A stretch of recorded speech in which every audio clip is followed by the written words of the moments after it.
Hi, my name is Margaret Humphreys, and I'm the Director of the Academic Success Center here at HBU, and today we're going to talk about how to write faster. Writing for note-taking is something that students do pretty much every day when you're in class in some form or another, but it always feels like you can't write fast enough or you can't get everything the professor says. So today we're going to address how to do some shorthands to make it easier for you so you can get the information down well. So first of all, why do we do that? We do it so we can keep up with the professor. That's why we create some type of shorthand. So the goal of notes is to help you remember the critical information in the class. So if you decide to create a shorthand, which means that a kind of a language that is something you understand to make the words shorter and more condensed, if you're worried you might forget what some of the things you wrote mean, create a key where you say, intro equals intro dot. That would be your shorthand of intro. And an example of shorthand is right over here on the right. If you can read this, you can save lots of times in writing, note-taking, and texting. And then there's the shorthand above it. A test you can take is to actually read it and see if you can interpret exactly what they're saying.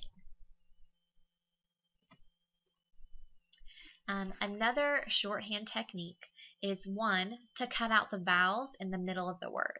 So instead of writing dog, you might just write DG, or instead of writing blood, you might just write BLD. Another form to do it is to abbreviate the words, and I used the example of introduction before. You just make it a lot smaller. Or instead of writing mountain, you just put MT. A third way to do it is to actually just make up your own.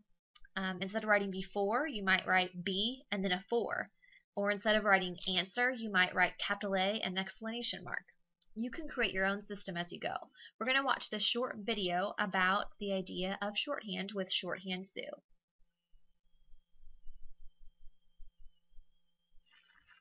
Hi, I'm Shorthand Sue, and I'd like to welcome you to your first T-line lesson. Shorthand systems have been with us for hundreds of years. They keep evolving and changing, and even people like Charles Dickens used a system of shorthand when he worked as a court reporter. The system that we use is the most recent one, and it's called T-line. It's nice to learn and simple because it's based on the alphabet, and it was invented by a gentleman called James Hill. To begin with, we're going to start improving the way that you text. To help us do this, we're going to show you some small sentences and just see if you can read them first.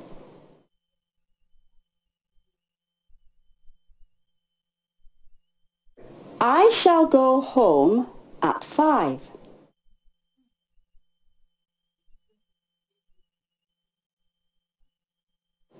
Have we any books about T-line?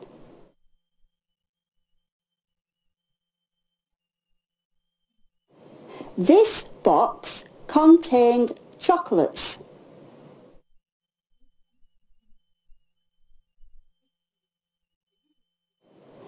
This is quite simple to read and write. So you've read the sentences, and now we shall see what you've done so far. You've taken out the vowel in the middle of the word. We've taken out the vowel at the end of the words if it isn't sounded. We've also taken out any unsounded letter, for example, the last word, right. And we've also retained a vowel at the start of a word because it's needed to be able to read it. And a good example of this one would be about.